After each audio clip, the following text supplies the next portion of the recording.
Hai, gue Adi.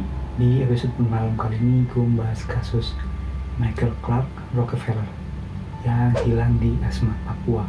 Buat kalian yang suka konten seperti ini, jangan lupa like, subscribe, dan bunyikan loncengnya agar kalian gak ketinggalan video-video gue lainnya. Dan buat kalian yang mau request atau mau cerita tentang pengalaman kalian bisa kirim lewat DM Instagram yang ada di deskripsi di bawah atau lewat email. Menurut Wikipedia, Michael Clark Rockefeller lahir pada 18 Mei 1938, diduga meninggal 9 November 1961, dan dinyatakan meninggal secara resmi itu pada tahun 1964. Michael menghilang selama ekspedisi di suku Asmat, tepatnya pada saat itu di barat daya Nugini, Belanda, sekarang menjadi provinsi Papua. Michael adalah anak kelima dari Michael Rockefeller dan merupakan generasi keempat dari anggota keluarga Rockefeller, White Nansen Rockefeller.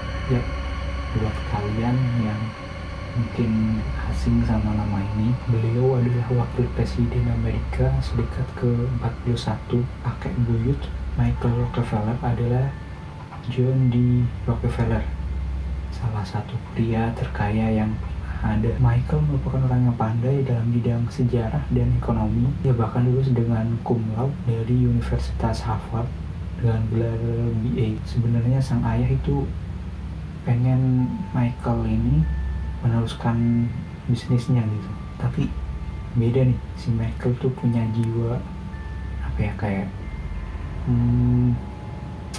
lebih tenang, dan dia artistik gitu.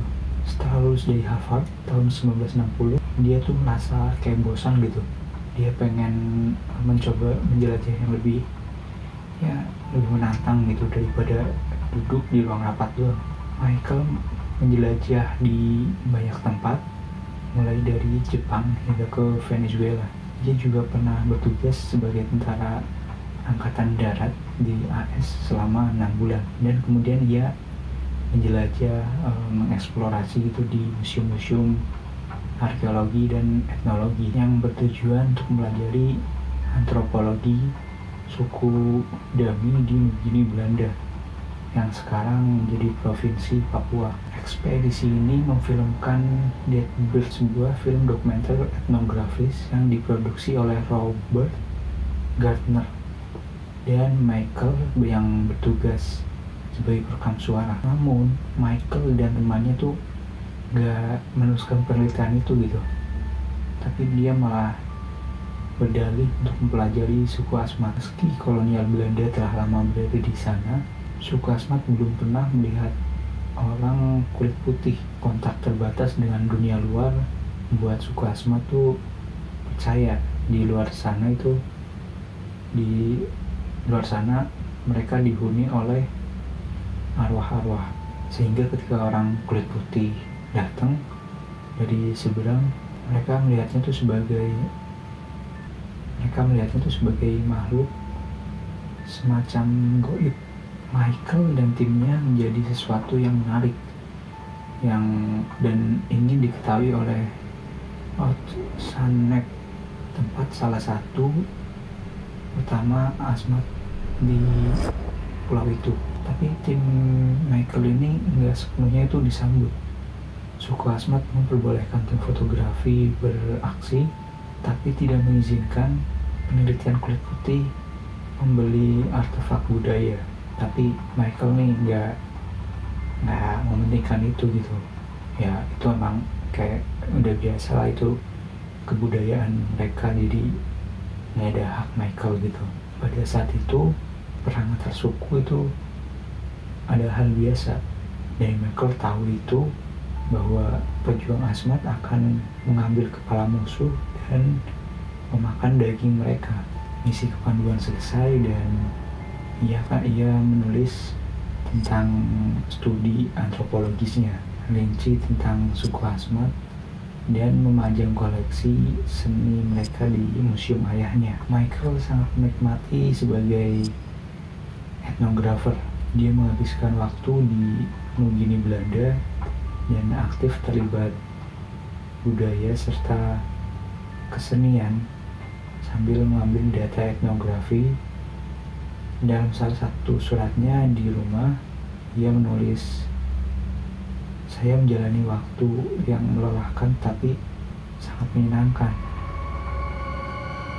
Sangat menyenangkan di sini. Asmat seperti puzzle besar dengan variasi dalam seremoni dan corak seni yang membentuk potongan-potongan.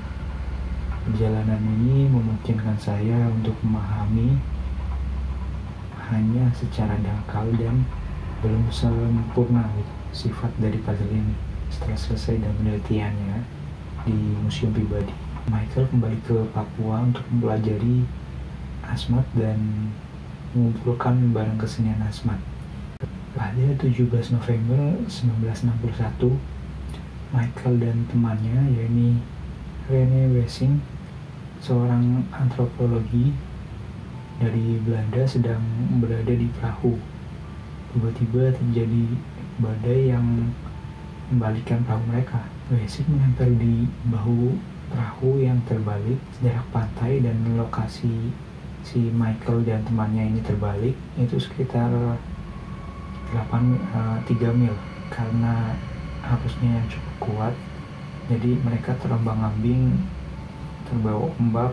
Mereka dibawa arus hingga berjarak 12 mil. Setelah hanyut beberapa waktu, pada 19 November, Michael berkata kepada Wessing, temannya ini, "Saya pikir saya bisa melakukannya dan berenang ke pantai."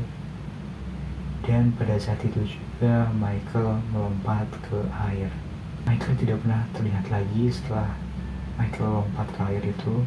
Kapal itu pun diperkirakan sejauh 19 km dari pantai ketika dia berusaha berenang ke tempat yang aman, mendukung salah satu teori bahwa dia meninggal karena kelelahan atau tenggelam. Wessing sendiri diselamatkan pada hari berikutnya. Keluarganya mengerahkan segala cara untuk Michael, mulai dengan kapal hingga helikopter, menjelajah daerah situ semua. Bahkan Nelson Rockefeller dan istrinya ini ikut terbang ke Papua demi mencari anak mereka, tapi tubuh Michael itu sama sekali nggak ditemukan. Menurut info, penyebab kematiannya secara resmi dinyatakan akibat tenggelam. Michael Rockefeller dinyatakan meninggal secara resmi atau secara hukum pada tahun 1964. Hilangnya anak konglomerat ini secara misterius menjadi sensasi dan rumor yang menyebar. Beberapa mengatakan bahwa Michael ini dimakan hiu. Beberapa juga ada yang percaya bahwa ia dibunuh dan dimakan oleh orang-orang suku tersebut. Sementara yang lain berspekulasi bahwa ia tinggal di suatu tempat di hutan Papua, melarikan diri dari kurungan kekayaan. Dan itulah bermalam kali ini. Buat kalian yang suka konten seperti ini, jangan lupa like, subscribe, dan bunyikan loncengnya agar kalian gak ketinggalan video-video gue lainnya. Buat kalian yang mau request atau mau cerita tentang pengalaman kalian, kalian bisa DM lewat Instagram di bawah atau lewat email. Gue Adi, sampai jumpa di video selanjutnya.